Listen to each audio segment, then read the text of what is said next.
जो आषाढ़ महीने का जो नवरात्र आता है, जो आज से प्रारंभ हुआ है, और आप सबको मालूम होगा 4 नवरात्रे होते हैं।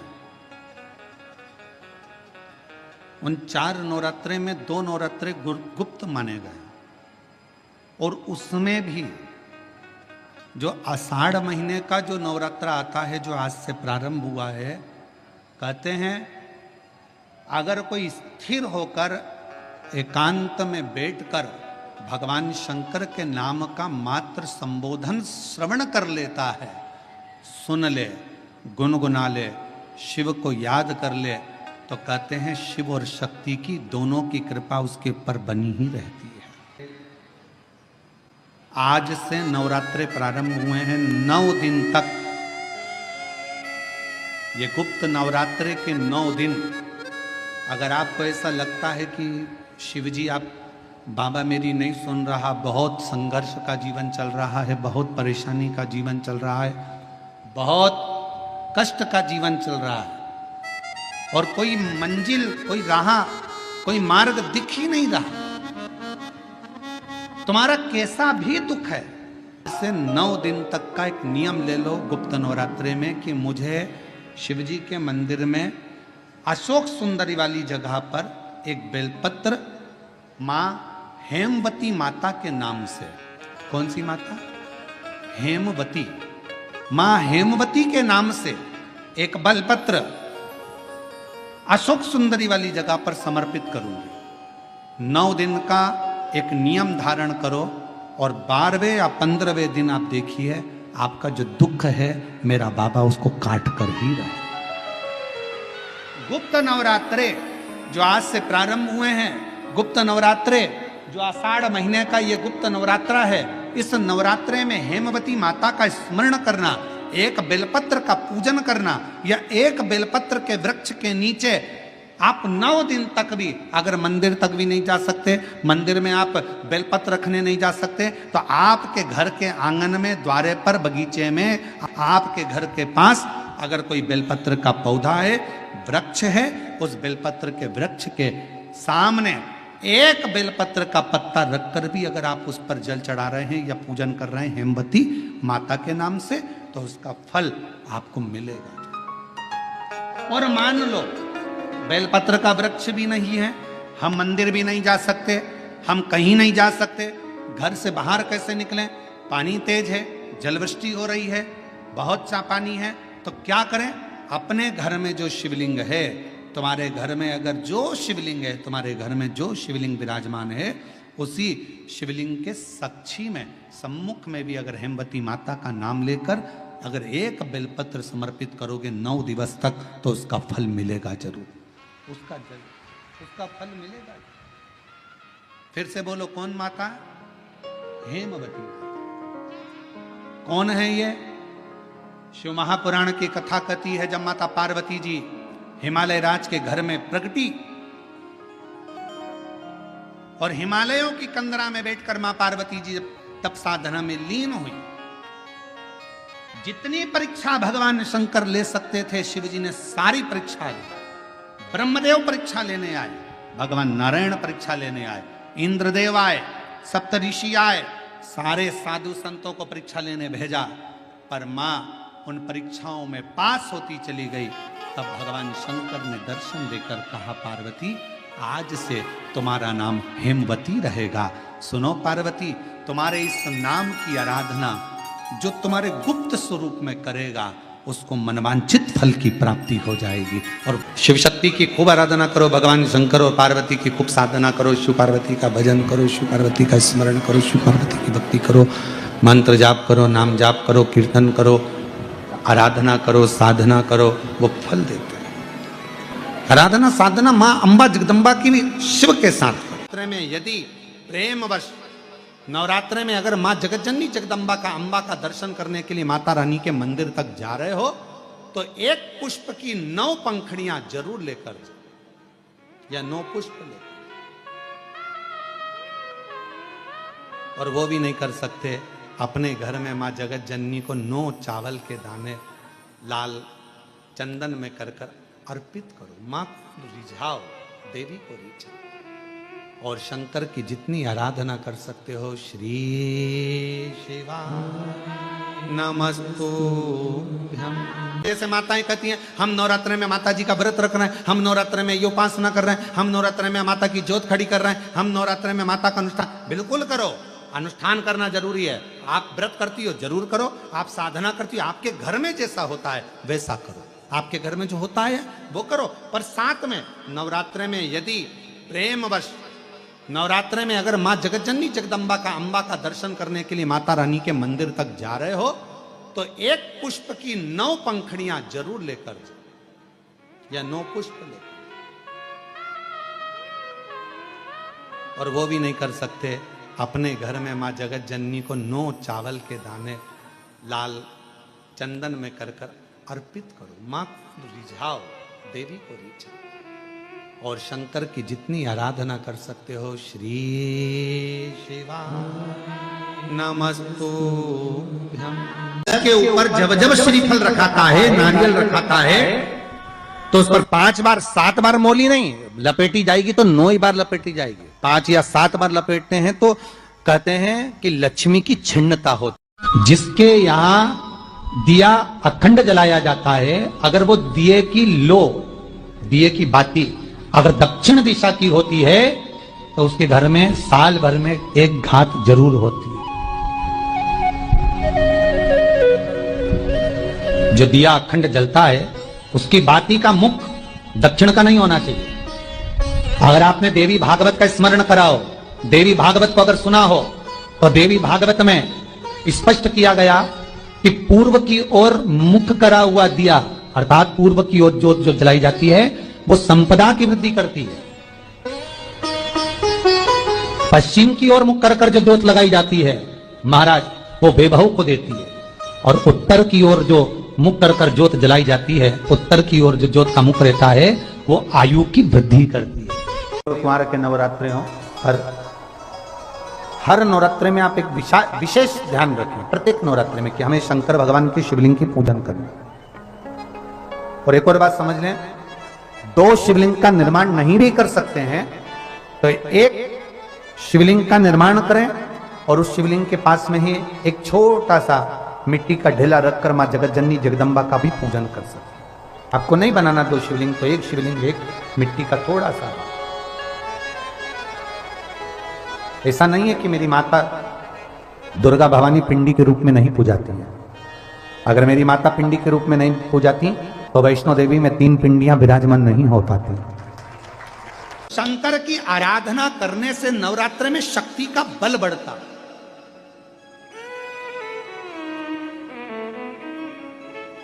शक्ति का बल क्यों गुरुजी नवरात्र में शंकर जी की आराधना क्यों करना चाहिए? हमने कहा अगर माता रानी से जो मांगना है तुम्हें, अगर तुमने नवरात्रे में शिव जी की आराधना करिए, शंकर की कथा सुनिए, शंकर की आराधना करिए, शिव स्तुति करिए, शंकर को 1 लोटा जल चढ़ाया, मां आद्य शक्ति तुम्हारे पर कृपा करेगी। क्यों? क्योंकि जिस स्थान पर शिवलिंग रखा होता है और जो हस्त कमल है वो मां पार्वती जगत जननी दुर्गा भवानी है। जब हम जल चढ़ाते हैं मां आद्य शक्ति अम्बा जगदम्बा 64 योगनियों पर वो जल चढ़ जाता है और जगत जननी नवरात्र में प्रसन्न हो जाती है। वो जल की इतनी महत्वता है। आद्य शक्ति को प्रसन्न करना है, नवरात्र में शिव जी को जल चढ़ाओ।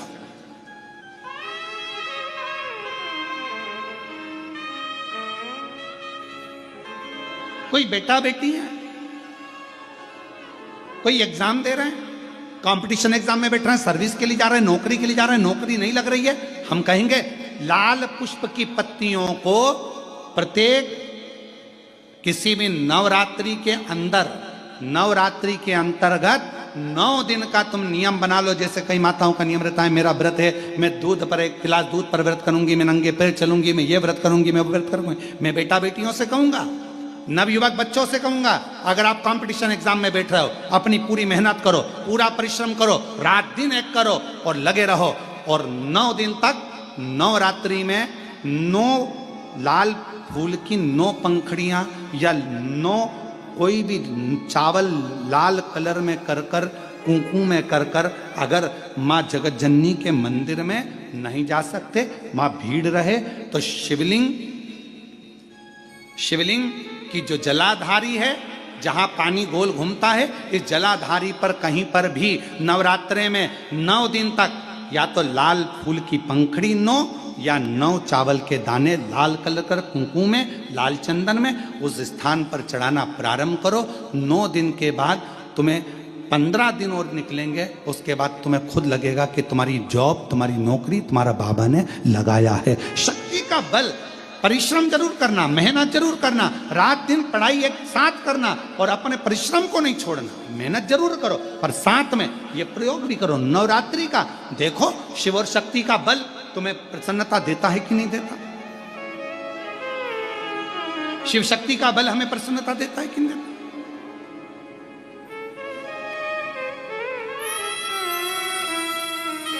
अब कई लोग ऐसे होते हैं, हम नवरात्रि आई है, माता रानी को भज रहे हैं, जगत जननी दुर्गा भवानी को भज रहे हैं, पर शिव जी के मंदिर तक नहीं जा रहे, समय नहीं मिल रहा मंदिर जाने का, क्योंकि माता जी के मंदिर जाते हैं, माता जी को प्रणाम। अरे उस शंकर को पहले भजो, सवेरे उठते से ही पहला 1 लोटा जल शिव को, क्योंकि उसी के माँ जगत जननी हस्तकमल पर जल जाना जरूरी है। शंकर का चढ़ा वो हमें फल प्रदान करे, सुख दे, आनंद का दे। हम देवी भागवत पढ़ें और देवी भागवत का स्मरण करें या शिव महापुराण की कथा का स्मरण करें तो केवल माँ पार्वती का नाम, गौरी शंकर, गौरा पार्वती, भगवान देवादिदेव महादेव के साथ जब हम माँ पार्वती के नाम का उच्चारण करते हैं, केवल माँ पार्वती के नाम का उच्चारण, तो आप महसूस करेंगे कि आपके अंदर एक अलग से ऊर्जा, एक अलग से बल आपके शरीर में आ रहा है। मेरे देवादिदेव महादेव के पूरे शरीर में, अगर भगवान शंकर के पूरे शरीर में यह पूरा विश्व समाया हुआ है, जलचर, थलचर, वायुचर सब शिव के शरीर में है, तो मेरी जगत जननी पार्वती मैया का केवल नाम उच्चारण उस शरीर में जितना विश्व समाया है सबका भरण पोषण करने का बल मेरी माँ जगत जननी जगदम्बा पार्वती जी रखती। पार्वती का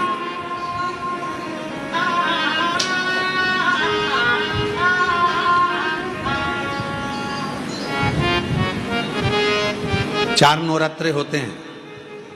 कितने? 4। 2 नवरात्रे गुप्त होते हैं, 2 नवरात्रे तुम्हारे सामने आते हैं, एक चैत्रीय एक शरदीय।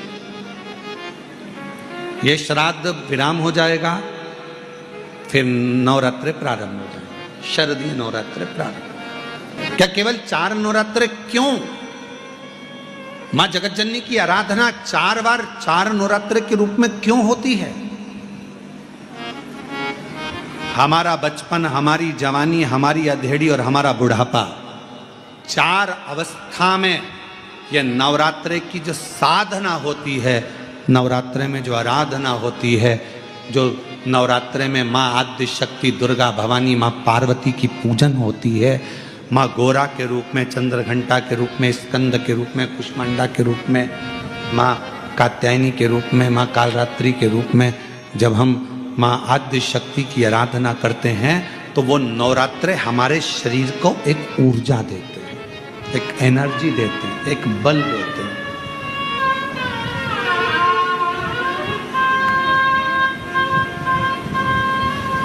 गौरी शंकर कहो, गौरी शंकर कहो, गौरी शंकर बिना उद्धार। वर प्रदान है, आम के पल्लव में शंकर का आशीर्वाद। 11 आम के जो पत्ते जिस डाली में लगे होते हैं, वो डाली कोमल सी डाली, 11 टुकड़े महाराज एक कच्चे सूत से लपेटकर 11 बार उसका भाग, जब उसको लपेट लोगे इस तरह से इकट्ठा करके, आगे का जो भाग है 11 बार कच्चा सूत लपेटने के बाद जो भाग पीछे का आगे का कोई भी हो, उसको शहद में डुबाकर शिव जी को समर्पित कर दो। किस जगह पर रखना है? अशोक सुंदरी वाली जगह। अशोक सुंदरी की जगह जानते हो आप लोग? पहले भी आपको बताया है, आज फिर आपको वर्णन कर दें। जैसे ये गोल जलाधारी है, ये शिवलिंग रखा है, ये दो जहां से पानी बह रहा है बाबा के चरणारविंद, राइट में श्री गणेश जी का स्थान, लेफ्ट में कार्तिकेय का स्थान, बीच में अशोक सुंदरी की जगह। शंकर भगवान की 6 लड़कियां हैं।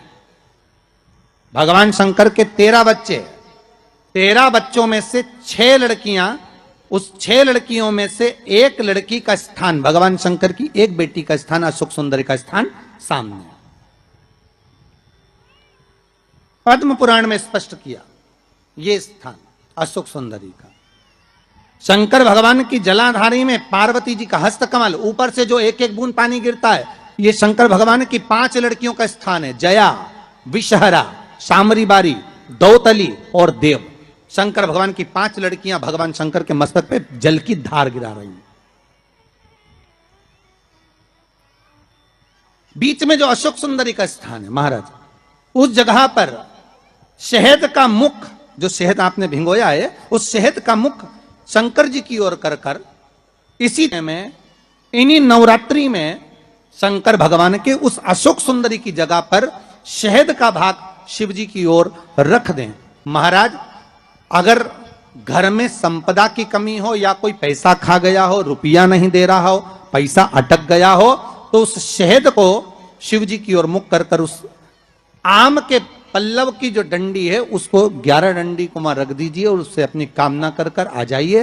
हो सके उस शहद में से थोड़ा सा शहद किसी रुमाल पर, किसी कपड़े में लगाकर उसको रख लीजिए। जिस व्यक्ति से पैसे लेना है, जिस व्यक्ति से पैसे मांग रहे हो, उससे एक बार जाकर मिल लीजिए, एक बार उसको खबर कर दीजिए। बाबा चाहेगा भोलेनाथ तो नवरात्रि में ही पैसा वापिस आ जाएगा, अगर शिव कृपा कर दे। ये बाबा की करुणा।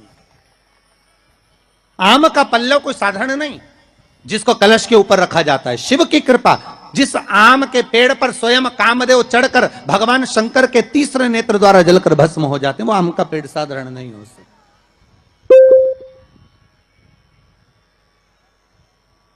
सहज नहीं है।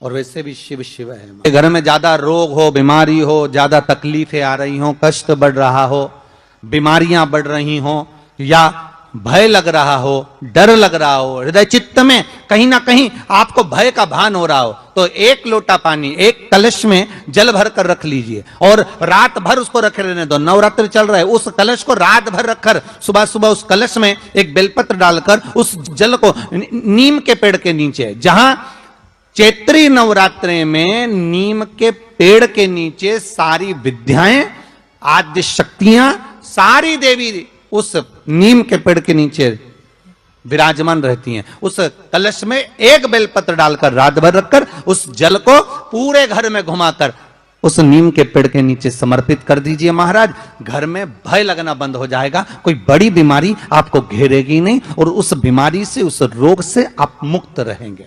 उस बीमारी से, उस रोग से आप मुक्त पाएंगे। वो बीमारी आपको घेर नहीं। विश्वनाथ को कुछ नहीं चाहिए, मेरे शंकर को चाहिए क्या?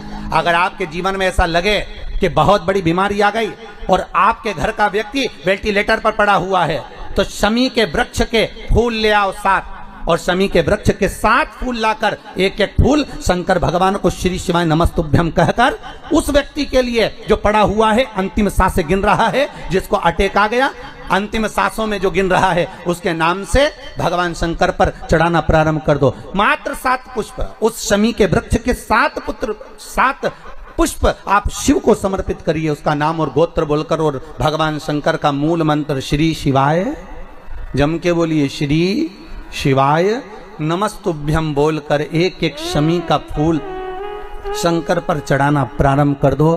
फिर आगे वो विश्वनाथ की मर्जी है, वो प्राण कैसे लेकर वापिस आता है, उस काल से छुड़ाकर महाकाल कैसे लाता है, ये वो जाने। आपका फर्ज केवल आप अदा करिए।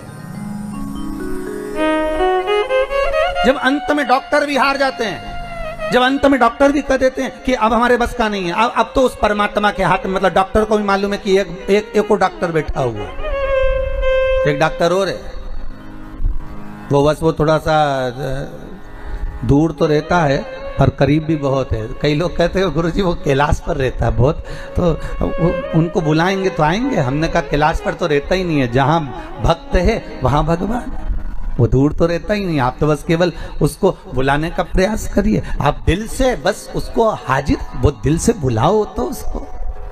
इसलिए देवी भागवत में लिखा है कि नवरात्रि में एक दिन, जैसे प्रतिपदा है, पहला दिन है तो एक कन्या का पूजन करो, द्वितीया है तो 2 कन्या का पूजन करो, तृतीया है तो 3 कन्या का पूजन करो, चतुर्थी है तो 4 कन्या का पूजन करो, पंचमी है 5 कन्या का पूजन करो, छठ है 6 कन्या का पूजन करो, सप्तमी है 7 कन्या का पूजन करो, अष्टमी है 8 कन्या का पूजन करो, नवमी है, जम के बोलो, 9 कन्याओं का पूजन करो। और अगर इस तरह से आप पूजन नहीं कर सकते नवरात्रि में, तो 9 कन्याओं का पूजन एक साथ, या तो अष्टमी के दिन या नवमी के दिन कर दो, या मध्य में, बीच में भी आप कर सकते हो एक साथ। पर अगर आपकी कोई कामना है, आपकी कोई इच्छा है, मालूम पड़े, जैसे कई लोग कहते हैं कि हमारी इच्छा है, हमारी वो मकान नहीं बिक रहा, या हमारी वो जमीन नहीं खरीदी जा रही, या हमारी कोई कंपनी नहीं डल रही, या हमारे काम में ये अड़चन आ रही है, तो नवरात्रि में, 4 नवरात्रि में से किसी भी नवरात्रि में आप नियम बना लो कि एक कलश की स्थापना कर कर एक दिन में एक कन्या का पूजन कर कर उसको भोजन कराना, लाल वस्त्र देना, लाल चुनरी देना, दूसरे दिन में 2 कन्याओं का पूजन कर कर लाल वस्त्र ओढ़ाना, लाल चुनरी देना, तीसरे दिन में 3, चौथे दिन में 4, 5वें दिन में 5, ऐसे 7-9 दिन तक एक एक कन्याओं के क्रम को बढ़ाते बढ़ाते बढ़ाते बढ़ाते आप उस पूजन का विधान प्रबल कर सकते। क्या मैं नवरात्रि में अगर मान लो कोई साधना करना हो तो कौन सी साधना करना चाहिए? हम किसकी आराधना करें? हम 9 दिन तक किसकी साधना करें? तो अगर बन सके तो देवी भागवत में सबसे सुंदर साधना यही है कि हम एक दिन में एक कन्या के चरण धोकर पूजन कर कर उस कन्या को भोजन कराकर उसका स्मरण करें। हाँ, ये जरूर है, अभी कोरोना महामारी चल रही है तो इस नवरात्रि में भले ना करें, पर आगे की नवरात्रि में जब नवरात्रि अच्छे रहे, कोरोना से मुक्त रहे, तब आप किसी कन्या को एक दिन में 1, 2 दिन में 2, 3 दिन में 3, 4 दिन में 4, 5 दिन में 5, ऐसे नवरात्रि 4 बार जो नवरात्रि आती, किसी भी नवरात्रि में आप स्मरण कर, उसका फल मिलेगा।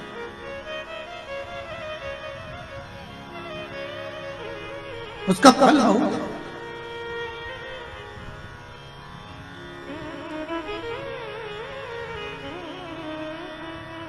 जैसे बेलपत्री का किया गया दान छिन्न नहीं माना गया। किस चीज का दान? जम के बोलिए जरा। बेलपत्री।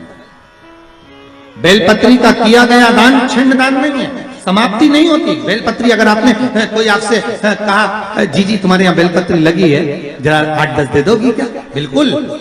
और उससे कहो बेलपत्र तू मत तोड़, हम तोड़ कर देते, और अपने हाथ से बेलपत्र निकाल कर उसको दो दान। ये छिन्न दान नहीं है, ये समाप्त नहीं होता। ये बेलपत्र का दान अविरल दान बढ़ता है।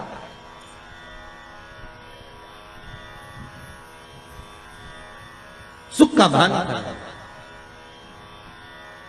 ये छिन्न होने वाला नहीं। 2 गुप्त नवरात्रे होते हैं, थोड़ा ध्यान देंगे। 2 गुप्त नवरात्रे होते हैं। एक गुप्त नवरात्रा यही माघ के महीने में आता है। श्रृंगी ऋषि ने इस गुप्त नवरात्रे का बड़ा वर्णन किया। श्रृंगी बाबा ने इस गुप्त नवरात्रे के बारे में बहुत कुछ बताया, बहुत कुछ।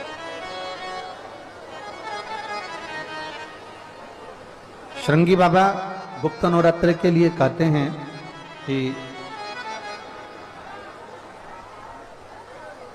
अगर इस गुप्त नवरात्रि के अंतर्गत 9 लाल फूल,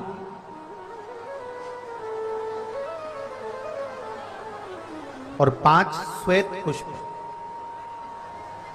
ये दोनों, लोग कहते हैं गुप्त नवरात्रि में हम देवी की आराधना करें, गुप्त नवरात्रि में हम भगवान की आराधना करें, पर शिव महापुराण की कथा कर रही है, भगवान शंकर का चरित्र कथा है अगर आपने देवी भागवत का स्मरण किया हो या भगवान शिव की एक पवित्र आनंदमय कथा स्कंद पुराण के काशी खंड में अगर सुनी हो या उसमें भी नहीं पढ़ पाए हो तो शंगी ऋषि के चरित्र में आता है। शंगी बाबा ने वर्णन किया है कि किसी भी स्थान पर, किसी भी स्थान पर यदि हमारे घर में 2 शिवलिंग है नहीं है तो किसी अपने घर के गमले में बगीचे में 2 पार्थिव लिंग का निर्माण करें। 2 पार्थिव लिंग, उसमें एक शिवजी का स्मरण करें और एक में माता पार्वती जी का स्मरण। देवादिदेव महादेव के 2 स्वरूप, 2 लिंग प्रकट कर कर, एक पर 9 पुष्प लाल और एक पर श्वेत पुष्प 5 समर्पित करें। बाबा की आराधना करें, घी का दीप लगाएं, पूजन करें और बाद में उन शिवलिंग को, उन पुष्पों को विसर्जन करें। किसी भी नदी में, तालाब में, बावड़ी में, अगर वहां नहीं विसर्जन कर सकते हैं तो किसी वृक्ष के नीचे उनका विसर्जन कर दें। पर ये नवरात्रे, ये जो गुप्त नवरात्रे हैं, इस माघ महीने में जो गुप्त नवरात्रे आती है इसी के अंतर्गत इसका पूजन है। एक बार हमने पहले वर्णन किया था, जिसके यहाँ संतान नहीं होती उसके लिए भी पहले इस माघ महीने में जो गुप्त नवरात्रे आते हैं उसका स्मरण कराया था। कैलाशी अविनाशी है शिव तत्व का है। आप जिस भाव से आप भगवान को रिझाते हो, भगवान उस भाव से अपने भक्तों के करीब पहुंचता है। भक्तों के यमुना जी ने पार्थिव शिवलिंग का निर्माण किया। केवल चाहे गुप्त नवरात्रे हो चाहे सर्व नवरात्रे हो, केवल देवी की आराधना कर रहे हैं और सोचें कि हम माता जी की आराधना कर रहे हैं और माता जी हम पर प्रसन्न हो। शिव महापुराण की कथा कहती है, कोई सी भी नवरात्रे में अगर आप शंकर भगवान की आराधना के साथ देवी की आराधना करेंगे तो शिव महापुराण की कथा कहती है महादेव शिव और शक्ति दोनों ही कृपा जरूर करते हैं। ये निश्चित है, निश्चित है।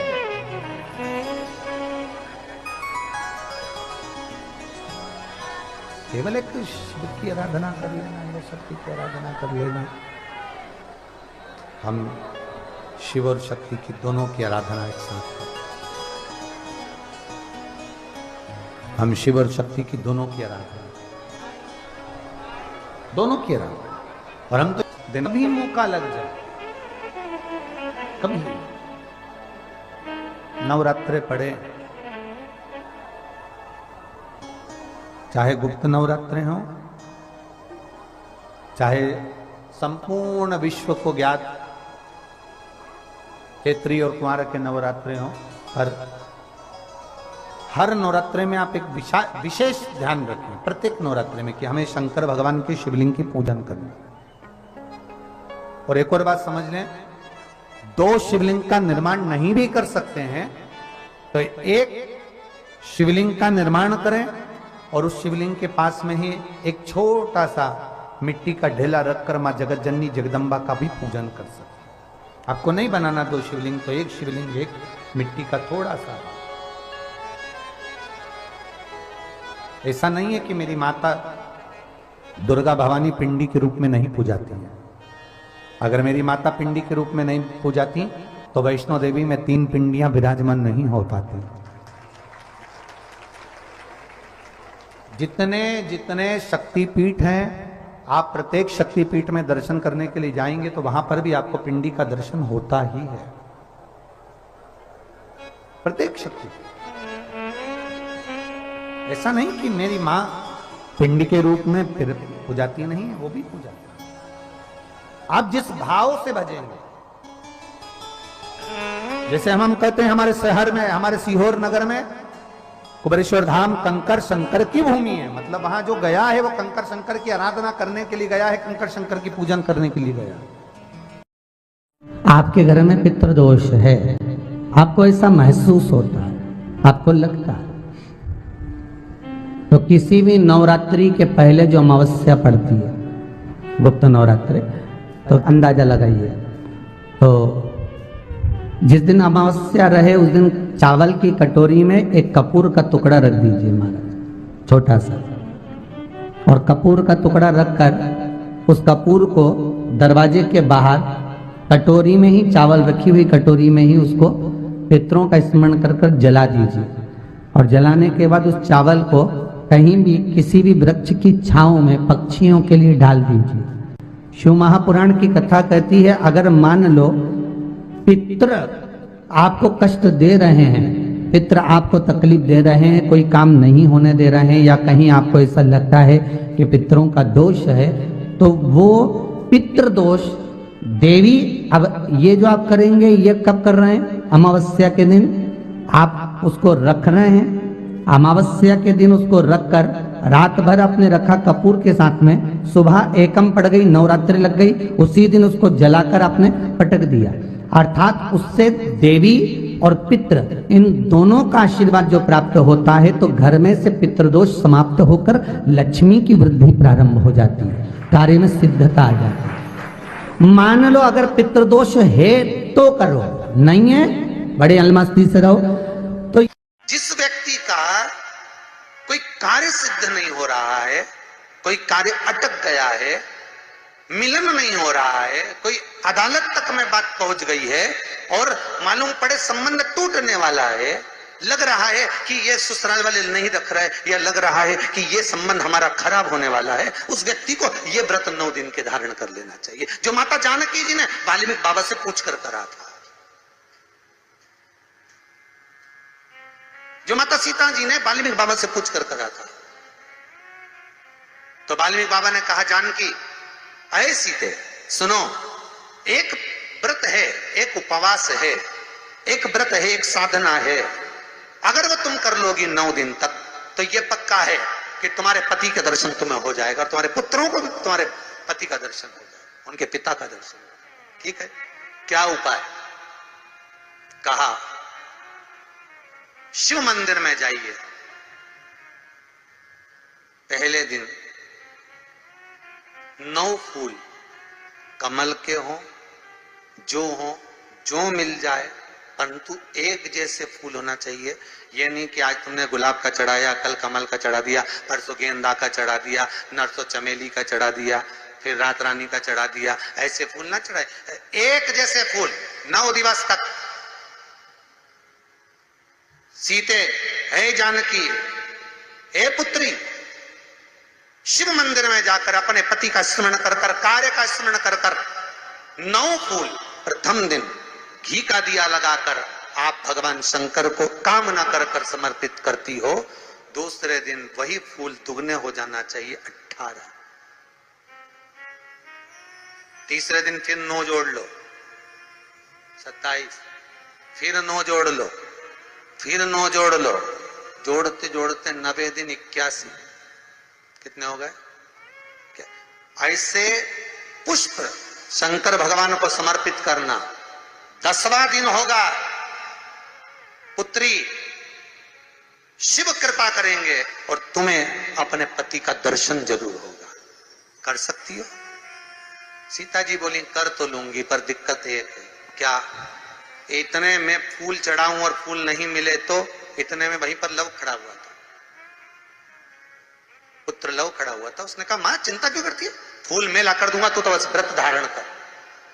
यही गुप्त नवरात्रि का व्रत, इसी आषाढ़ी नवरात्रि का व्रत मां जानकी ने करना प्रारंभ करा और पुष्प लाने के लिए लव जाता। पहले 9 फूल तो आश्रम में मिल गए, दूसरे 27 फूल, 18 फूल भी आश्रम में मिल गए। धीरे धीरे धीरे धीरे जब 5 दिन हो गए, पुष्प की संख्या कम पड़ने लगी, तो लव को मालूम पड़ा कि मेरी माता को पूजन करने में दिक्कत हो रही है, पुष्प नहीं मिल रहा है। चिंता मत कर मां, अब तो कहीं से भी ला कर दूंगा तो दूंगा। और गया लव, गया।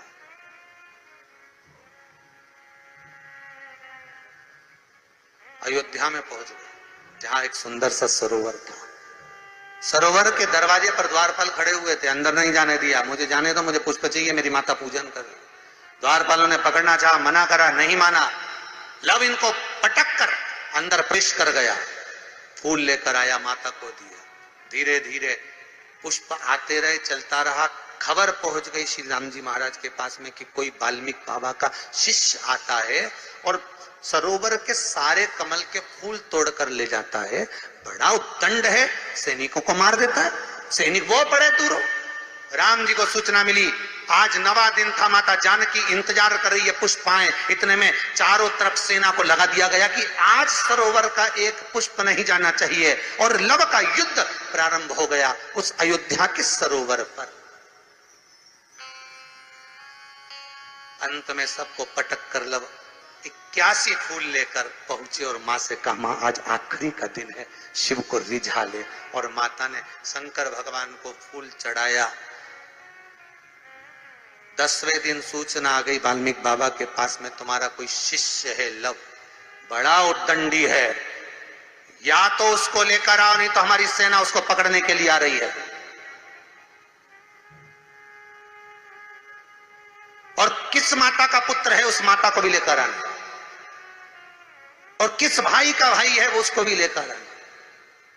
और गुरुदेव, आपने बालक को क्या सिखाया कि वो इतनी उद्दंडता कर रहा, आप भी आना, नहीं तो हम सेना लेकर पहुंचे। वाल्मीकि बाबा ने लिखकर पहुंचा दिया, चिंता मत करो, हम पूरे ही आएंगे। वाल्मीकि बाबा को तो मालूम था व्रत पूरा हो चुका है तो दर्शन तो होना ही है, भले कैसे भी हो, भले लड़ाई से हो, विवाद से हो, पर खबर तो आ गई ना, समझौता की कड़ी तो जुड़ गई ना। भगवान वाल्मीकि बाबा समझ गए, सीता जी से कह दिया तेरा व्रत पूर्ण हो गया बेटा, अब तू कल तैयारी कर चलने की। और लव को लेकर पहुंचे, सीता जी को देखा, पुत्रों का स्मरण करा, राम जी के नैनों से जल बह गया। वाल्मीकि बाबा सीता से कहते हैं, इसको कहते हैं साधना, इसको कहते हैं तप, इसको कहते हैं साधना। आप भी कर सकते हो। आनंद रामायण का ये प्रसंग वर्णन करता है कि हम भी क्यों ना कर सकते।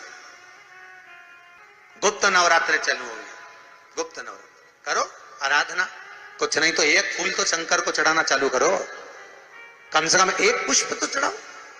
जिसको लगता है कि मेरे परिवार में कोई दूसरा व्यक्ति हस्तक्षेप कर रहा है, या मेरा पति किसी पर नारी के साथ में रह रहा है, या नारी किसी पर पुरुष के साथ में रह रही है, तो माखन थोड़ा सा प्रतिदिन मां जगत जननी के मंदिर में अवश्य समर्पित करें। 9 दिन तक समर्पित करोगे, कैसा भी दोष होगा, कैसे भी ग्रह होंगे, वो सब हट जाएंगे और जीव आपका हो।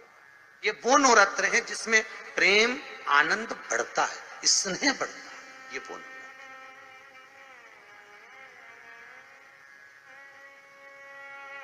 ये कोई साधारण नवरात्र नहीं है।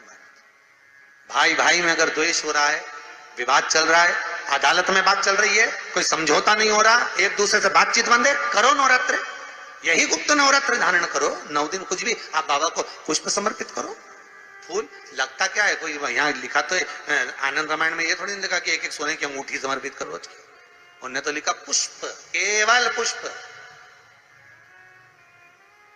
केवल पुष्प, इससे ज्यादा कुछ नहीं भगवान को दीजिए। कोई कामना है आपकी नहीं हो रही, कल की अमावस्या हो जाना, बाबा को रिझाओ, उसको मनाने का प्रयास करो, प्रकट हो।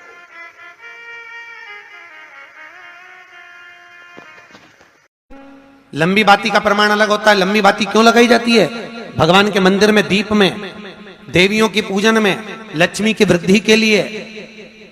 कौन से देवता क्या लंबी बत्ती लगती है और कौन से देवता क्या गोल बत्ती लगती है, उसका भी प्रमाण वर्णन। किसी देवी की पूजन करो तो लंबी बत्ती आती है, कुल देवता की पूजन करो तो लंबी बत्ती आती है, किसी मंदिर में किसी देवता को लगाने जाओ तो गोल बत्ती लगती है, उसका भी प्रमाण है। लंबी बत्ती जहां लगाई है, अगर लक्ष्मी के सामने लगाई है तो लक्ष्मी की लंबाई बढ़ती है, लक्ष्मी की वृद्धि बढ़ती है। अगर कुल देवता के नाम की लगाई है तो वंश की वृद्धि होती है। इसलिए हमारे यहाँ अमावस्या पूनम को जो पाटे वाटे भराते हैं उसमें गोल बत्ती नहीं लंबी लगाई जाती है, जिससे हमारा वंश बढ़े।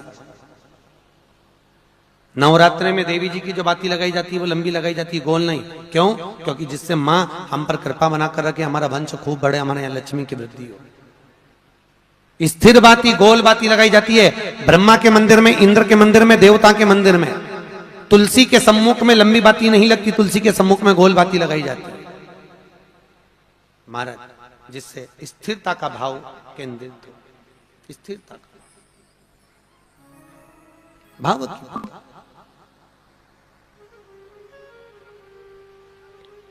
पीपल के वृक्ष के नीचे कभी लंबी बाती नहीं लगती, बड़ के पेड़ के नीचे कभी लंबी बाती नहीं लगती, आंवले के पेड़ के नीचे कभी गोल बाती नहीं लगती। आंवले के वृक्ष के नीचे लंबी बाती लगना चाहिए, धन की वृद्धि, सुख समृद्धि।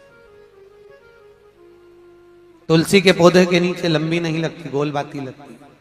बातियों का भी प्रमाण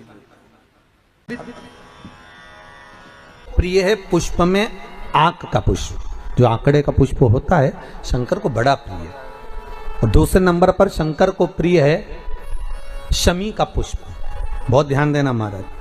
तीसरे नंबर पर शंकर को प्रिय है महाराज सरसों का पुष्प। सरसों होती है ना, जो राई अपन बोते हैं, सरसों बोते हैं, उसमें पीले कलर का जो पुष्प लगता है। हमारा तो निवेदन रहता है जब तक सरसों आए तो प्रयास करा करो कि सरसों के 108 पुष्प शंकर भगवान पर चढ़ाना प्रारंभ कर दो।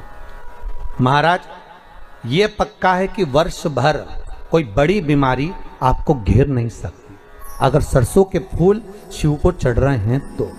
और प्रयास करना कि सरसों का जो पुष्प होता है, सरसों का जो फूल होता है महाराज, अगर कोई व्यक्ति को किडनी या लीवर से जुड़ी हुई कोई तकलीफ होती है या किसी व्यक्ति का एक्सीडेंट हो गया होता है और उसका कोई अंग रह गया हो, कोई शरीर का कोई भाग रह गया और वो काम नहीं कर रहा हो, जैसे किसी के पांव रह जाते हैं एक्सीडेंट के बाद, किसी का हाथ रह जाता है, या कोई अंग काम नहीं कर रहा हो, वहाँ ब्लड पहुँच नहीं रहा हो, वो जगह एकदम सुन्न हो गई हो, खाली पड़ गई हो, तो उसके लिए शिव महापुराण की कथा कहती है कि सरसों के पुष्प 11 शंकर जी के राइट भाग में, जहाँ शिव जी के गण दरवाजे के द्वारपाल मणिभद्र जिस जगह पर निवास करते हैं, कौन निवास करते हैं? मणिभद्र। शंकर जी के दरवाजे के द्वारपाल हैं मणिभद्र जी। तो मणिभद्र दरवाजे के द्वारपाल में राइट भाग में मणिभद्र जी विराजते हैं। मतलब राइट भाग कौन सा हुआ? जब आप मंदिर से बाहर निकलेंगे तो राइट भाग, मंदिर में प्रवेश करेंगे जब राइट नहीं होना चाहिए, आप मंदिर से जब जाएं तो राइट भाग। मतलब आप मंदिर से राइट से जाएंगे तो शंकर जी का भी राइट हो जाएगा, क्योंकि शिव जी ऐसे बैठे हैं तो शंकर जी का भी राइट हो गया, देवता उनका भी राइट हो गया, तो राइट भाग सीधा हाथ मणिभद्र जी का स्थान। 11 सरसों के पुष्प मणिभद्र के उस द्वार पर आप रख दीजिए और मणिभद्र के द्वार पर रखकर अंदर जाकर 108 वापिस जब आप बाहर निकल रहे हैं, ये पुष्प आप रखने के बाद एक बार बाहर जाएंगे, फिर वापिस आएंगे मणिभद्र के रखने के बाद, और अंदर जाकर 108 सरसों के पुष्प शंकर को समर्पित करेंगे महाराज। उस सरसों के पुष्प जो शिव जी को आप समर्पित कर रहे हैं उसको वापिस लेकर आएंगे, श्री शिवाय नमस्तुभ्यम बोलकर उस सरसों के पुष्प को महाराज सरसों के तेल की बोतल में उसको डाल लीजिए। शंकर भगवान को किसी भी प्रदोष में, शाम के समय प्रदोष काल में उस तेल को वापस ले जाकर चढ़ा दीजिए शिव जी को, उसको वापस लेकर आ जाइए। उस तेल का प्रयोग आप नाभि में डालिए और जो शरीर काम नहीं कर रहा उस स्थान पर कम से कम 15 दिन 20 दिन तक उसकी मालिश करना प्रारंभ करिए। बाबा चाहेगा तो चलाने का प्रयास कर देगा और वो अंग, वो शरीर काम करने लगेगा। मणिभद्र का स्मरण, श्री शिवाय नमस्तुभ्यम, सब बोलिए एक बार जमकर, श्री, अरे पहले बोल दिया, हमारे साथ तो बोलो, श्री शिवाय नमस्तुभ्यम। भगवान शिव के मंत्र का स्मरण कर कर करते